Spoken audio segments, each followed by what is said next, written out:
Bonjour les amis. Aujourd'hui, nous retrouvons l'évangile de Matthieu dans le chapitre 4, les versets 12 à 17 et 23 à 25. Alors, aujourd'hui, ça n'a plus rien à voir avec le côté sympathique de l'enfance de Jésus. Et donc, vous verrez, c'est un petit peu une des spécificités de notre cheminement en suivant ce programme qui était donné par le lectionnaire de l'Église catholique, c'est qu'il y a un petit peu des marches avant, des marches arrière. Et alors c'est un peu agaçant parce qu'on n'a pas tout à fait le bon niveau chronologique. Des fois on perd un peu le fil, mais l'intérêt par contre c'est que ça nous permet de revenir en arrière sur des sujets comme j'en avais parlé, des fois des choses qu'on n'a pas bien compris et qu'on a gardé dans son cœur.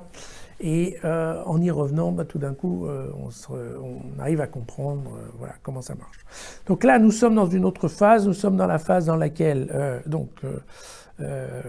Jésus a été baptisé par Jean-Baptiste. Ensuite, il est parti dans le désert pour être tenté par Satan pendant 40 jours.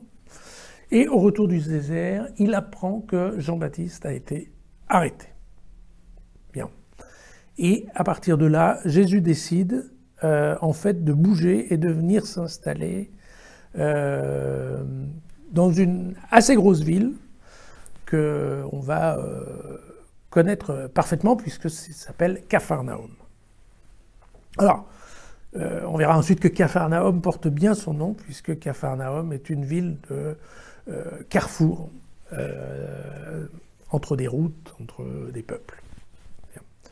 Alors, bien évidemment, Matthieu nous dit qu'il a choisi Capharnaüm parce que, comme le dit le prophète Ésaïe, terre de Zabulon, terre de Nephtali, route de la mer, pays au-delà du Jourdain, Galilée des nations. Voilà. Le peuple qui se trouvait dans les ténèbres a vu une grande lumière. Pour ceux qui se trouvaient dans le sombre pays de la mort, une lumière s'est levée. Et donc, à partir de ce moment-là, Jésus va commencer lui aussi à proclamer « Convertissez-vous, le règne des cieux s'est approché ». Et donc il reprend en fait l'annonce que faisait également Jean-Baptiste. Donc ensuite, le période de l'Évangile ensuite nous dit que parcourant toute la Galilée, voilà, il enseignait dans les synagogues, il proclamait la bonne nouvelle, il guérissait les malades et les infirmes, et sa renommée gagna toute la Syrie. Bon, on a l'habitude avec ça, n'est-ce pas, on lui amena tous ceux qui souffraient en proie à de grandes maladies et de tourments, les démoniaques, les lunatiques, les paralysés, et il les guérit tous. Et de grandes foules le suivirent, venus de Galilée, de Décapole, de Jérusalem et de la Judée et du Jourdain. Donc voilà, voilà, Matthieu aujourd'hui nous pose une carte de géographie avec de nombreux peuples et de nombreux pays. Alors pourquoi ? Parce que en fait, l'idée est la suivante. Effectivement, à cet endroit qui est Capharnaüm, se développe pour un certain nombre de raisons liées au mouvement de personnes, les gens qui étaient en exil qui reviennent, mais aussi le commerce, tout simplement le commerce.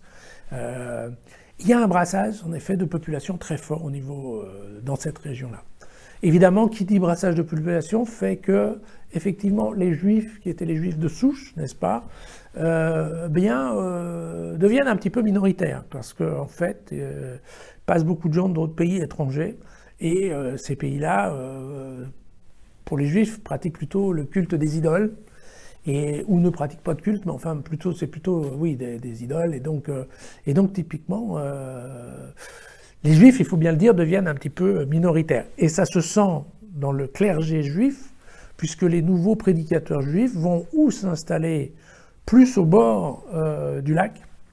On le verra par exemple, les Esséniens, c'est une communauté juive qui a été s'installer au bord du Jourdain. C'est là où on trouvera plus tard les fameux documents ou parchemins de Qumran.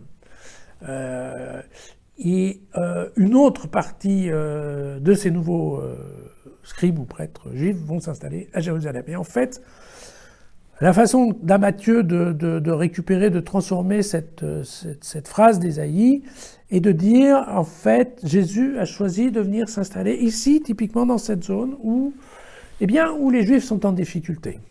Voilà. Où le peuple juif, on le laisse un peu tomber. Parce que les rabbins partent.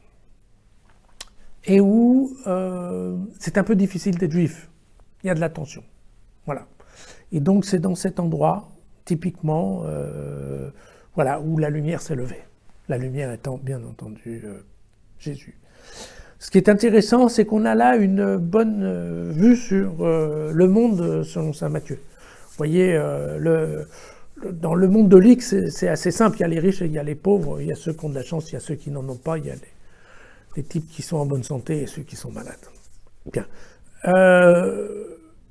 Dans Matthieu, c'est beaucoup plus intellectuel, beaucoup plus géographique, beaucoup plus culturel aussi. Un patchwork de différentes nations, de différentes cultures, de différents cultes aussi. Et c'est une société mélangée dans laquelle on trouve effectivement, eh bien, ici des juifs, mais ici des païens. Et donc,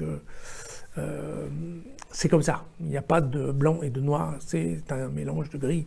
Et c'est avec ça qu'il faut vivre. Cette idée du monde mélangé, on la retrouvera bien entendu après dans Matthieu, où on verra la parabole du bon grain et de l'ivraie, hein, où, eh bien, dans le même champ, il y a des bonnes et des mauvaises herbes, et il faut arriver à partager les deux sans foutre en l'air la bonne récolte et sans se laisser envahir par les mauvaises herbes. Voilà.